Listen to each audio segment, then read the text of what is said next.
I thought the game today or tonight, late tonight, the 9 o'clock tip, was an extremely tough ball game in regards to how Illinois competed. I thought they did a tremendous job on the offensive glass. They got 17 offensive rebounds. And, you know, they had a physical presence all game. I thought there were times for us that we met that physicality, where we were strong with the ball. We went and met the basketball, and it put us in a situation to have some success. But I think all the guys for us that stepped on the court contributed something, and it was a very good team win for us, and hopefully it's something that we can build upon. But, you know, this is something for us is, you know, we have to attack the glass like they attacked the glass tonight. And you got them in foul trouble early in the first half, and were you happy at that point, once they got their 6th and 7th team foul, that your squad continued to attack and get to the line often? Well, we wanted to go meet the basketball. You know, for us, it doesn't matter who we're playing. We want to get paint touches by the pass or by the dribble. And I thought we did a good job of that. You know, it's one thing to get to the free throw line, but our guys are doing a pretty good job right now making free throws as well. So we've got to continue to, when we get there, reward ourselves by knocking down free throws. Do you need to dislocated finger?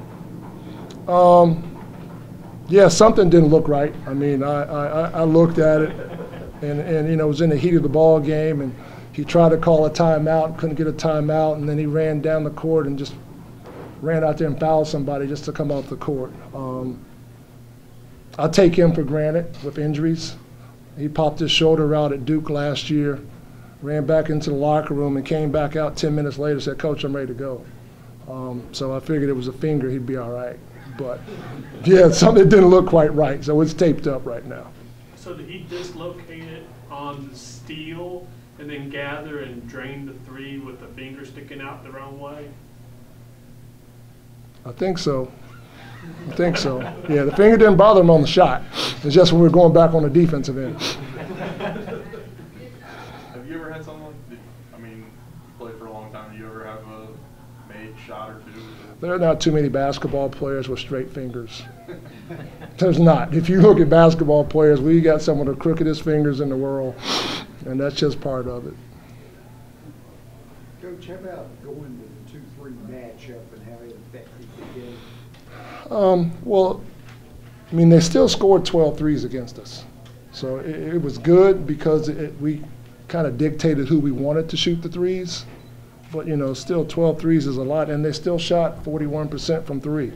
So, but I do think that the zone gave us a chance to keep Doral on the court a little bit longer. And he's such a presence for us in there. Not necessarily blocking shots, but having guys have to shoot over him. But when we do that, we have to do a much better job from our other players of going to get rebounds and boxing out. Coach, they hit their first 4 3-point attempts. And during that stretch, they also had a couple straight drives to the basket that were fairly uncontested. What did you do to kind of stop the bleeding and get your team to defend better from that point on? Well, I can't remember the exact stat, but to start the game, I think all their points at one point were in transition. You know, whether we were scoring or not scoring, we didn't do a good job of getting back. Our guards have to do a much better job of getting back, and then the other 3 players have to do a good job of sprinting back ahead of the basketball and getting our defense set. But they really hurt us in transition to start the game, no question about that. Is it odd for it to be in transition off made buckets? You know, if we don't run back, that's what happens. And we didn't run back. You know, sometimes we're a little happy when we score instead of running back. You know, we have guys have played enough minutes now where we don't need to celebrate or enjoy a made bucket as much as we do at times. We just need to get back on defense.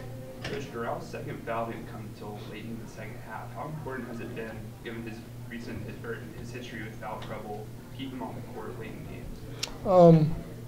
You know, Doral he's evolving. He's growing as a player.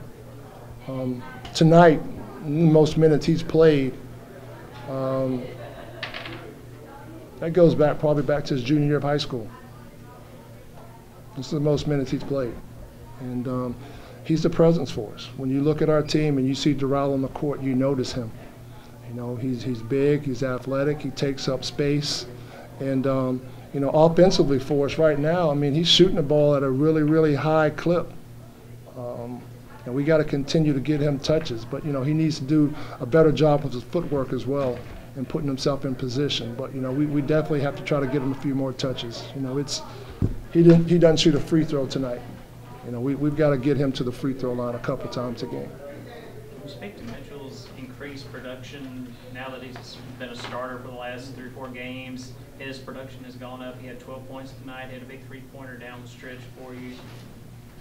What's the difference between coming off the bench and him, you know, being out there when the ball's tipped off? I mean, it's strange. But It's not much for Mitch, to be honest with you, because, you know, he does what he does.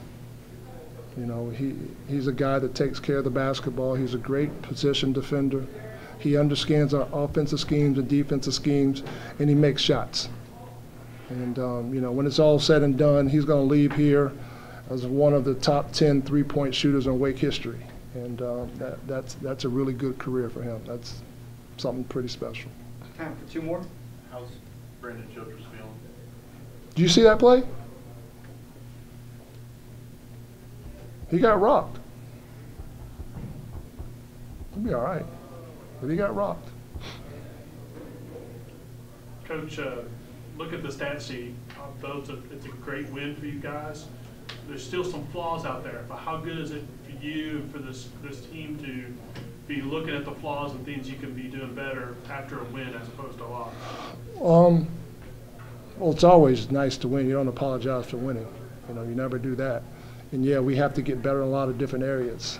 But we're no different than any other team in the country. There's not one coach in America saying right now that, hey, our team is perfect, we're a masterpiece, we got it all figured out. No, nobody's like that right now. Everybody's still trying to master their offensive schemes and defensive schemes, and we're no different.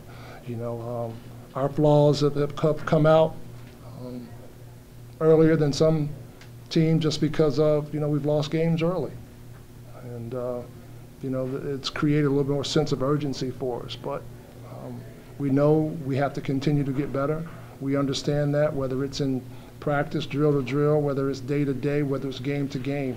We've got to continue to move on the upward trend that we're on right now. Thank you, Coach. Thank you. Congrats, Dan. Thank you.